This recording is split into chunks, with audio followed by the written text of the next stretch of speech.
It's fruity, a little sweetness.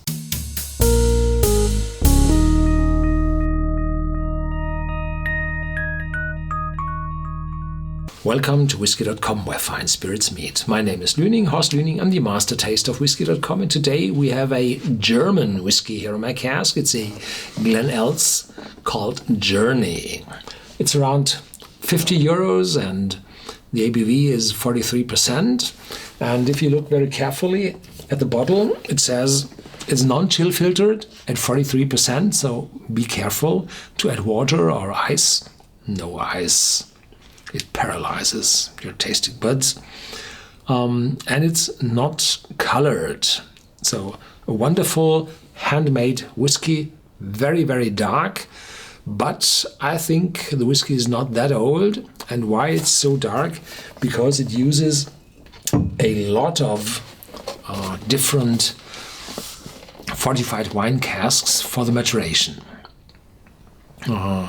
So they tell the best sherry, Madeira, Malaga, Port, Marsala, and Grand Cru wines were used for the maturation, all together in this bottling. There has been one bottle in Scotland, where you have, I think it's the Dalmore King Alexander, which uses so many different types. So this is sherry 1, Madeira 2, Malaga 3, Port 4, Marsala 5, Grand Cru 6. So 6 different casks for the maturation. Quite a lot. The distillery is situated in the Harz Mountains, which is, well, in the north of Germany, the last mountain range before you reach the wide plains of northern Germany.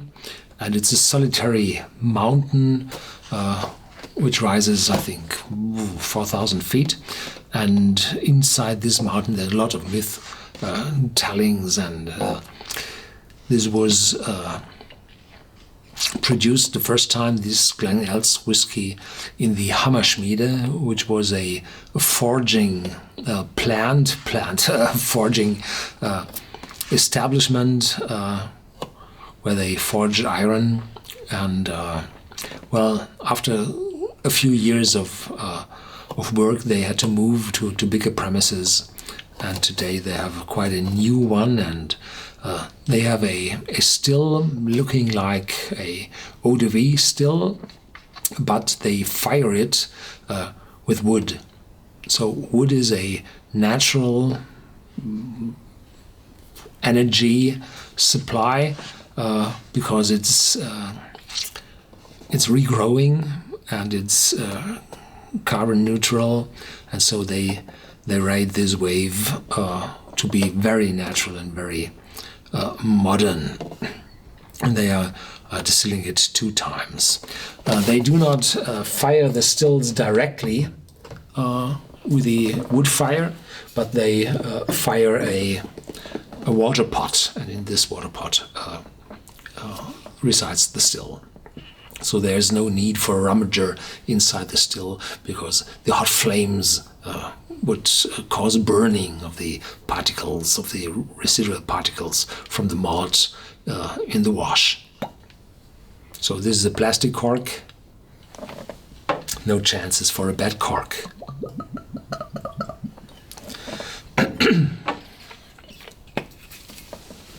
The bottle looks very much like a Scottish one, and uncolored. Look at that dark, wonderful color. A little red hue is in it, probably from the red wines. And in the glass, it's dark golden with a light red hue.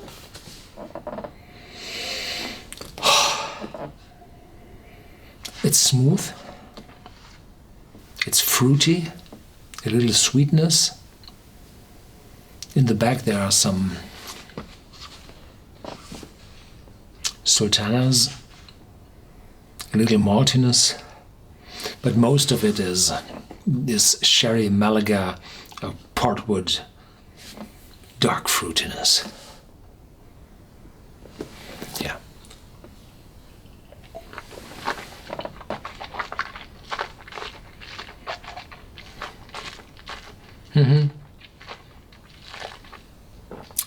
Mild and smooth, and then the oak, the European oak from all those casks kicks in, shows spiciness. But I think it's quite a young one because there's close to none bitterness in it. And in the aftertaste, some bitter oranges showing through. And Christmas cake, probably. And some sweet oranges in the aftertaste. And then officially it's said it's a little smoky because 95% of the malt is unpeated, but 5% of the malt is peated. But I'm afraid no peatedness at all, because if you have a smoked barley used for the whiskey production, you typically have 40 to 50 ppm, and take a 20th of that, so you're reaching 2 ppm, 2.5 ppm. So probably it adds a little bit to complexity, but it's not enough to show really show through. Yeah, it's a wonderful piece of work.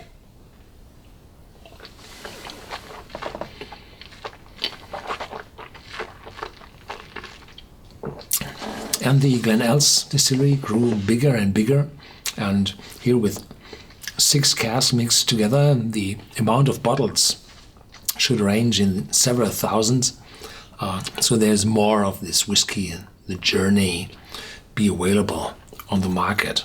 In former times there were only single casks, very few of them, and changes very fast. You can't decide to have another one, so it was a gambling if the next one tastes as well as the first one. So, well, they grew bigger and bigger, and that's good for the market. Thank you for watching. Stay tuned. There's more to come, and I'm afraid I have no idea if this distillery is already distributing this whiskey around